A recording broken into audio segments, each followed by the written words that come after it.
राम राम भाई सभी को। Welcome back to my new another video. क्या हाल है सभी के? उम्मीद है सब बढ़िया होंगे और बहुत बढ़िया कर रहे होंगे अपने लाइफ में। तो गाइस, मैंने जैसा कि पहले वीडियो में मैंने आप लोगों को बताया था कि आने वाली वीडियो में मैं आप लोगों के लिए LIC EEO का जो नोटिफिकेशन कट ऑफ से रिलेटेड जो वीडियोज़ है मैं उस आगे बना के अपलोड कर दूंगा। तो फाइनली वो वीडियो आ गई। तो थोड़ा सा भाई पेशेंस लगा के ध्यान लगा के सुनना। ज़्यादा बड़ी ये मतलब वीडियो नहीं होने वाली है बाकी वीडियोज़ की तरीके से मेरे।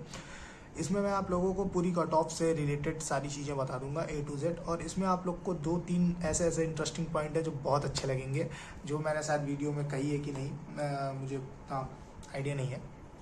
फिर भी अभी के वीडियो पे ज़्यादा फोकस करो, ठीक है? तो आओ जानते हैं LIC EEO की क्या कट ऑफ रही और क्या अच्छे इंटरेस्टिंग पॉइंट है जो आप लोगों को फ़ायदा करेंगे। और भाई इसका फॉर्म उम्मीद है आप सभी भर दिए होंगे, और नहीं भरे हो तो लास्ट डेट तक मत इंतज़ार करना, फॉर्म भर देना।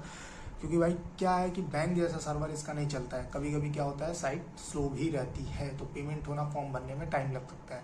तो लेट मत करना, फॉर्म भर देना। और बहुत अच्छा पॉइंट है भाई, आ जाओ दिखाता हूँ। तो गाइस ये देखो, पहला हमारा जो पॉइंट होने वाला है कि इसमें निगेटिव मार्किंग नहीं रहने वाली है। सही सुना तुमने, इसमें निगेटिव मार्किंग नहीं रहने वाली है। मतलब आप अच्छे से क्वेश्चंस कर सकते हो बिना किसी टेंशन के, ठीक है? बस चेक कर लेना गलत है नहीं है तो तुम तुक्के भी लगा सकते हो इसमें। अब अगर तुम्हारी किस्मत अच्छी रही, तुक्का लग गया तो भाई क्या ही बात है, नहीं तो फिर तो भाई यार लगे ही रहते हैं सबके। तो ऐसे तुक्का उक्का मत लगाना, जो आएगा वही अटेम्प्ट करना, जो नहीं आएगा उसे छोड़ देना, ठीक है? दूसरी चीज़ देखो, इसमें एक निगेटिव पॉइंट ये है कि सेक्शनल कट ऑफ आपको क्वालिफाइड करनी पड़ेगी। हर एक सब्जेक्ट के लिए सेक्शनल कट ऑफ रखी गई है, उसको क्वालिफाई करना पड़ेगा, ठीक है? जैसे क्वांट्स में 18 नंबर है, रीजनिंग में भी 18 नंबर है। तो और बाकी इंग्लिश इंग्लिश देखो प्री क्वालिफाइड है, बट मेंस में डिस्क्रिप्टिव क्वालिफाइंग है। इसमें मतलब ये है कि इंग्लिश में आप सभी अगर पहली ऑफिसर लेवल की जॉब ये है जिसमें इंग्लिश में इंग्लिश की एकदम बेहतरीन दमदार होना ज़रूरी नहीं है। वैसे देखा जाए तो बैंक में तो भाई इंग्लिश एक नंबर चाहिए होती है, मतलब इंग्लिश काफ़ी ज़्यादा स्ट्रांग होनी चाहिए। लेकिन बट इसमें क्या है, पहली ऑफिसर लेवल की जॉब में कि इंग्लिश ज़्यादा स्ट्रांग नहीं है, या इंग्लिश नहीं भी कर रहे हो तो भी कोई दिक्कत नहीं है, क्योंकि इंग्लिश के मार्क्स इसमें जुड़ने वाले नहीं हैं, ठीक है? ये आता है दूसरा आपका बेहतरीन पॉइंट कि इंग्लिश की इसमें ज़्यादा टेंशन नहीं है आप लोगों को। और मेन डिस्क्रिप्टिव है, तो डिस्क्रिप्टिव में भी 2 क्वेश्चन दिए जाएंगे और वो आप अच्छे से कर लोगे। ज़्यादा कोई हार्ड लेवल की इंग्लिश भी नहीं आने वाली है। अगर आपने बैंक की इंग्लिश पढ़ रखी है तो बहुत अच्छे से कर लोगे, ठीक है? तो ये रहा पॉइंट। और अब आते हैं, देखो ये मैं आप लोग को पैटर्न बता देता हूँ। देखो, रीजनिंग में 35 क्वेश्चन 35 मार्क्स, क्वांट्स में 35 क्वेश्चन 35 मार्क्स, इंग्लिश में 30 क्वेश्चन, मार्क्स ना काउंट करो चलेगा। क्यों? क्योंकि cut off will be out of only 70। English के इसके मार्क्स जो हैं वो ऐड नहीं होने वाले हैं। तो कट ऑफ आपकी 70 में से रहने वाली है। और कितनी 70 में से रहेगी उसका भी एक बार जिक्र कर लेते हैं। तो ये देखो, ये है कट ऑफ प्रीलिम्स की, ये है, ठीक है? जिसमें 2019 से लेकर के 2023 तक मैंने कट ऑफ रखी हुई है। देखो, अब हम लोग मेन फोकस करते हैं यूआर पे, यूआर मतलब जर्नल पे।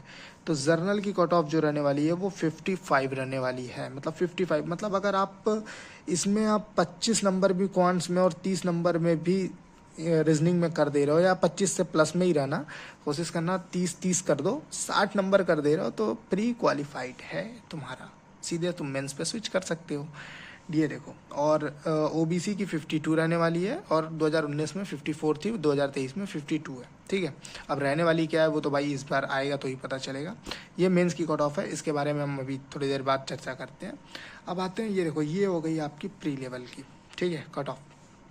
अब आते हैं मेंस पे।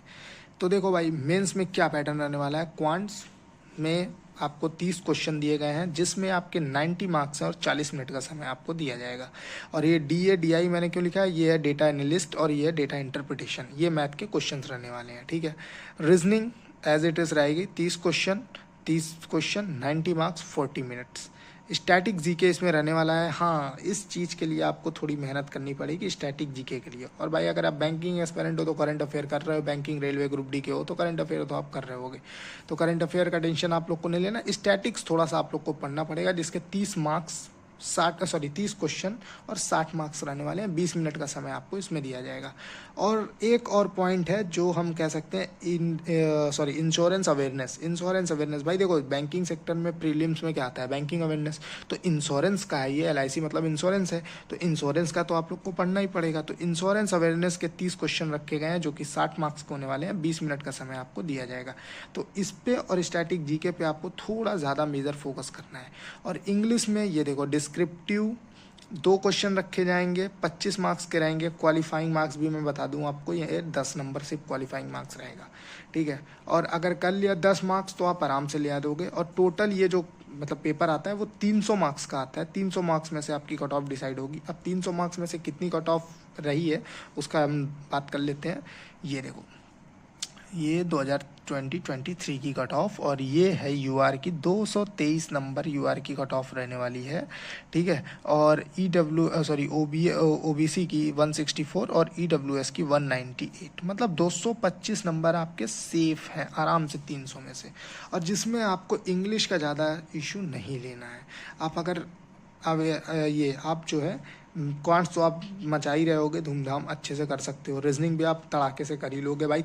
30 क्वेश्चन है, 90 मार्क्स है, मतलब 1 क्वेश्चन 3 मार्क्स के हैं, आप आराम से कर लोगे यार। अब 30 क्वेश्चन है, 90 मार्क्स है, 90 में से अगर आपने इसमें कुछ नहीं तो 30 भी ले आ दिया तो कोई दिक्कत नहीं। इसमें भी अगर 30 से 40 लेते आया कोई दिक्कत, टोटल हो गया 70।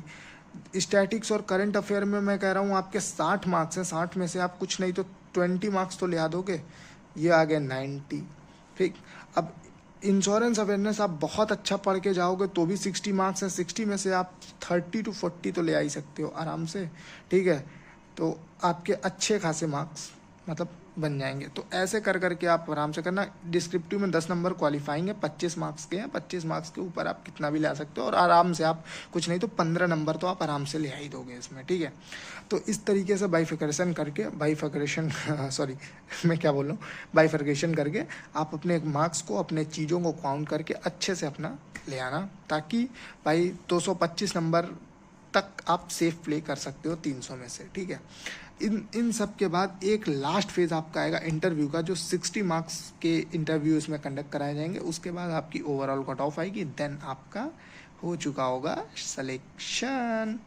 अब सोचो, आपको प्री इसमें अगर क्वालिफाइड करना है तो आपको ज़्यादा मेहनत नहीं करनी है, सिर्फ क्वांट्स और रीजनिंग पे फोकस करना है। इंग्लिश का तो टेंशन ही नहीं है, और क्वांट्स में 30-30 नंबर ले आना है आपको, कोई दिक्कत नहीं है। मेंस में इसमें आपको थोड़ा सा पढ़ना ज़्यादा पड़ेगा, क्योंकि स्टैटिक जीके और इंश्योरेंस अवेयरनेस एक मतलब टॉपिक ऐड है। तो इसमें आपको मेंस में मेहनत करनी पड़ेगी भाई। मेंस में तो सारी चीज़ के लिए मतलब सारे एग्जामों के लिए बहुत तगड़ी मेहनत करनी पड़ती है। बट सोचो आप इंग्लिश, मतलब अगर मेंस में आप कर रहे हो और इंग्लिश इसमें ऑफिसर लेवल में है ही नहीं इंग्लिश, ठीक है, 10 नंबर है, 10 नंबर क्वालिफाइंग है, 10 से 15 नंबर ले आ दिया, इनफ है, तो आपका क्वालिफाइड हो गया। बट इतना है कि आपको आराम से मेहनत करके ले आना ही पड़ेगा, ठीक है। क्वांट्स में आप मेंस में आपको मेहनत करनी पड़ेगी, ठीक है। तो ये ओवरऑल देख लो कितने अच्छे पॉइंट्स हैं। निगेटिव मार्किंग नहीं है भाई, इंग्लिश क्वालिफाइड नहीं, इंग्लिश के मार्क्स काउंट नहीं करने जाने वाले हैं, ठीक है। कट ऑफ मतलब 70 प्री में 70 में से खाली ऐड होने वाली है। मेंस की कट ऑफ आपकी 220 के आसपास रहने वाली है, तो समझ लो आप 225 के पास अच्छे से प्ले कर रहे हो। और बस ये आपको थोड़ा सा फोकस इंश्योरेंस और स्टैटिक में करना होगा। तो ये रही आपकी पूरी की पूरी LIC AAO की कट ऑफ का पूरा बायोडेटा।